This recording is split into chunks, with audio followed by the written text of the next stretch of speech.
Hey guys, what's going on? I don't even know what I want to call this. I guess late night campfire moments with R Dubs. um, I figured I'd get on here tonight. I don't really want to necessarily talk about AMC, you know, in particular, or GME, but at the same time, like, I want to cover some just thoughts and ideas that I have that come around in my head because I'm one of those guys. I like to sit and think a lot. Um, Maybe it's because of early childhood and some of the things I've talked about in some of my prior videos, with trauma and abuse and, just growing up differently, if you will. Not really ever fitting in, feeling like an outcast, because I think there's a lot of people that can relate to that, right? And something I've thought about for a while is our world is so focused on consumerism, and it has been for a long time, you know. I'm one of those people that, like, me and my wife have talked about it. Just be prepared. I am going to jump around a little bit because my brain it gets a little scattered when I'm trying to explain my thoughts. So bear with me. But me and my wife were having a chat, and so me and my wife were having a chat, right? Sorry. And we were talking about consumerism and how reliant we are on the system. I mean, you think about it. Nobody grows their own food hardly, right? Not very many people have, small animals, let's say like chickens for eggs, or like, even goats and sheep, for meat through the winter by having an animal that you can butcher yourself. Most people don't even know how to do that, let alone, people that have never deer hunted, never trapped. I mean, people have no idea in our society hardly how to live off the land, if you will. And something I've thought about is, consumerism is pushed so hard. Advertising is pushed so hard. It's like everything's more expensive, and it's like that whole consumerism that has been pushed on us since, I mean, it seemed like even when I was a small child, it was beginning to really become pushed. And I think it's been kind of before my time, if you will.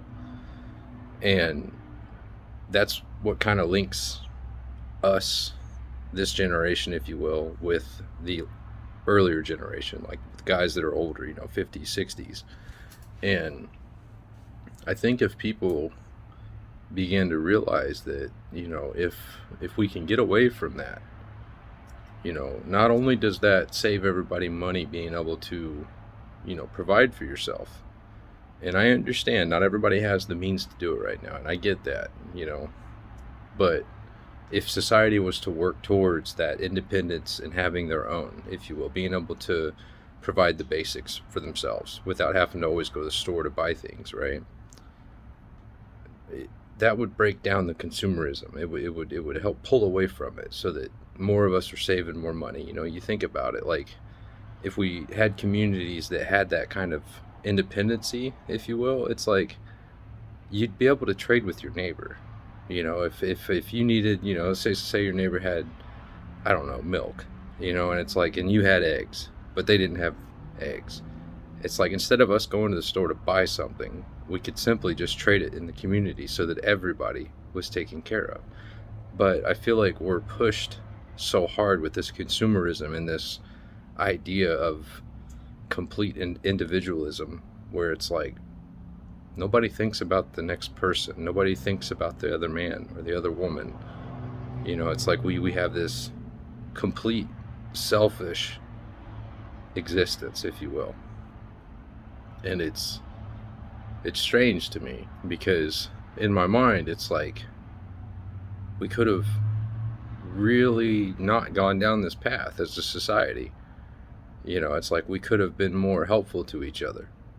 It's like all that money that we spend on defense spending, it's like if we were independent more, and didn't need the money to consume, how much of the world could we help? How many more kids could we keep from going hungry? How many more homeless people could we get off the streets? It's like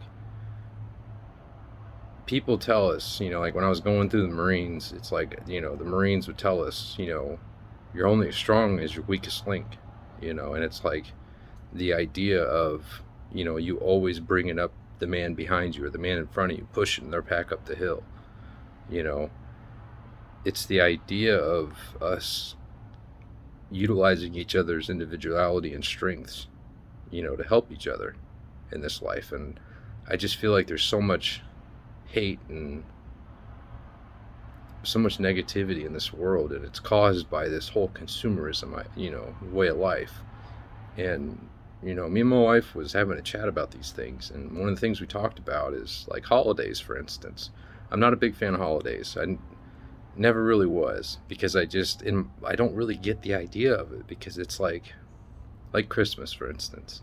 I want my son to enjoy Christmas. Don't get me wrong. We got him presents. We took him to see Santa and whatnot. Like, he's gonna live those.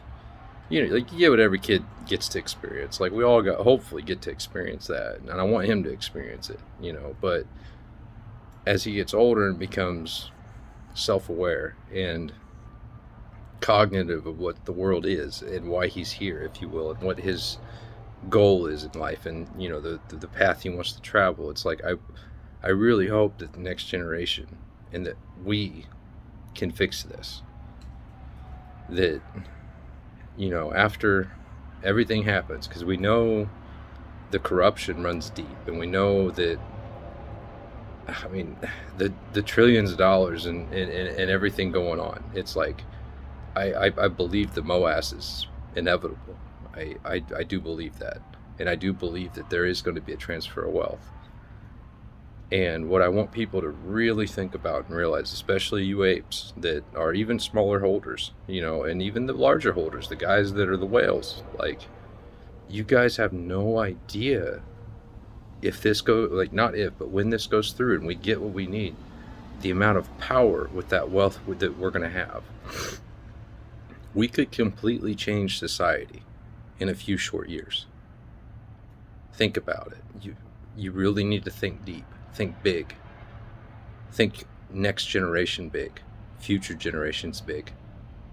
If we could utilize our technology as a society, here in America specifically, to become more independent, to become more self-aware, more of a community type people, where we take care of the lesser man, with unconditional love, where it's about all of us. It's not just about me, because in my mind, when the wealth comes, it's like, I don't want to waste it.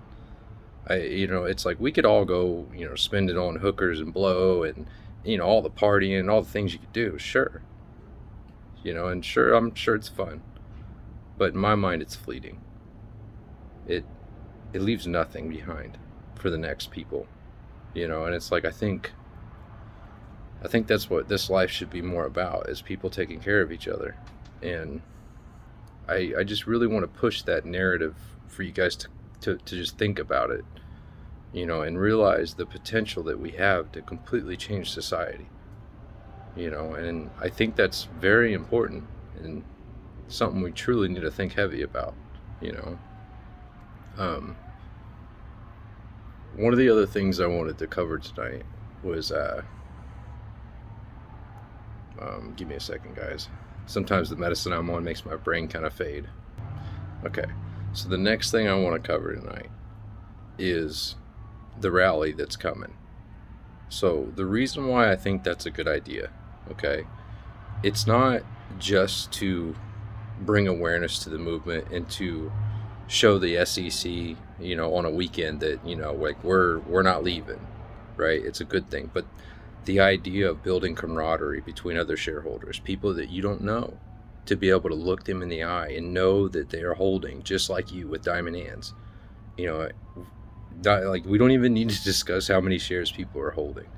But the idea of having other brothers and sisters who are fighting right beside you financially, for our kids' future, for their kids' future, the type of energy that's going to come from that, the type of motivation that's going to bring to the movement, I think that's desperately needed, and some people don't agree with that. Some people don't think it's going to do anything good and it's going to bring about any kind of change, and I respect that. I do. I truly do. But what I'm getting at is, people need to stop thinking like we need to make one move and then, like, that's going to cause the MOAS. Like, we have to get away from that. This is bigger than that, guys. way bigger. Like, it's truly biblically big, in my opinion. And what I'm getting at is, during a rally, getting to meet your other friends, the people that we've been holding with, like guys, like shaking hands, getting to stand up for justice, like, that's big. That's big. How many times in history has masses of people got together and walked the streets in protest and rallied? How many times have we seen that? I want this to be peaceful. I don't want this to be anything crazy. This just needs to simply be called a block party, like hanging out, talking about ideas, sharing ideas. It's so important, because so much can be made from that. Because you think about it, man. All of us combined, sharing ideas in an open source, open thinking way. Guys, the things that we could come up with that are going to change the world, it could be insane. It could be just things that have been unheard of. Like, I'm one of those people. I mean, I talk to my father-in-law all the time. Talk to him about hydrogen, right? I'm kind of a geeky dude. I like the idea of hydrogen. It's easy to make. The ability to use it to run machines and to run engines and to use it in all these different ways, right? Things like that. Sharing ideas on how to, build communities in a sense, like buying land in open places and then investing in them, putting homes on it, building community gardens, bringing homeless, if you will, getting the homeless off the street, bringing in people that can help them, paying these, call it psychologists or whatever we got to do to help these people.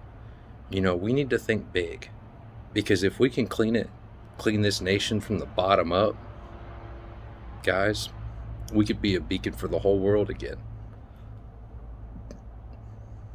Our fathers before us founded this nation on freedom, right? And free thinking. Now, I'm not going to say they were perfect, because we all know that they had their issues. But the idea that we had the ability to build a free world in the pursuit of freedom and happiness for all. It means for all, for everyone. It doesn't mean for just you. It means as a community, building, working together, making truly amazing things happen. It could be a reality. But at the same time, we all have to talk. We all have to communicate. And I understand we talk online and talk on Twitter, but to me, it's like an echo chamber. We need to get there in person. People need to see us. News stations will probably cover it. People will see more of this, and they'll see us out and about. And people will wonder, what is going on? Who are these people? Why are they protesting? It's going to make awareness. And then not only are we there to just bring awareness, but we're also there to educate people. How many thousands of people will be out on a weekend walking, down the strips or down where these buildings, the SEC buildings, are located, people driving by. They're going to look it up on their phones later. People are going to remember, what was that? Like, what was going on? And then if we're all talking about it, and we're all sharing ideas and we're telling people what's going on, that's going to bring awareness to what's going on, which we desperately need. And I understand that they've sold billions of synthetic shares. As far as I'm concerned, that is the truth. That is my opinion, but it's the truth to me. That's my truth. That's what I believe, right? The DD and the evidence, it's too overwhelming, And guys, I believe that this is something that could be truly amazing for everybody, and I want to be a part of that. I want to leave a legacy behind, not to be remembered like Ryan to be remembered. No. I want our community to be remembered. I want our names to be in history, not my name individually, but our community. That's the shit I'm talking about. And guys, we can do it. But it takes everybody. No matter what differences we have, no matter what preferences we have one mission and one goal in mind, and that is to end market manipulation, to end that corruption, to root that evil out. And the only way we do that is by standing firm and by supporting each other, instead of dividing each other and looking for reasons to fight and argue. Because fighting and arguing It accomplishes nothing. I tell my son, he's 4 years old. He gets angry and wants to throw tantrums, right? I'll sit down and I'll talk to him. And I'll say, Bubba, we use our words so we don't get angry. Guys, our first and foremost best weapon, it's your tongue, it's your mouth, it's your voice, it's your words. They're powerful, right? That's our weapon. It's our first one. The second one, you guys all know what that is, right? We always go to the first, right? Until the second is absolutely needed, we don't do that yet, as far as I'm concerned. We need to use our voice. We need to speak loud, we need to speak clear, and we need to speak united. That's what my dream is for Ape Nation to be united under one cause, regardless of the petty differences. And in one voice we scream, we're done. Your manipulation, we know, we see it, and we ain't quitting. We ain't giving up. That's how we win. And our community is going to be remembered through history for millennia, as far as I'm concerned. Think about how big that is. And it's simply a choice of yours, whether you want to come out on a weekend and support that or not. I will be in Fort Worth, Texas. I will be there. And if it's just me, you know what? I'll be a bald guy with a scraggly beard, walking around the street, holding my sign, drawing with chalk on the ground, making some pretty pictures, and probably chewing on some crowns. And I would love to have some other Marines to share some crowns with. Marines love crowns. I like the blue ones. I don't know, they just taste the best to me. I don't know, I'm just playing, but I think that's about it for tonight, guys. I just wanted to really try to be motivating out here and like talk about how I feel, and I hope a lot of other apes feel the same way. Because truly, guys, like this movement, this community, it's amazing. There's never been anything like this. I mean, never. And for us to have held through 2 years, some people even longer, that speaks volumes. Think about it. Think big. All right, you guys have a good night.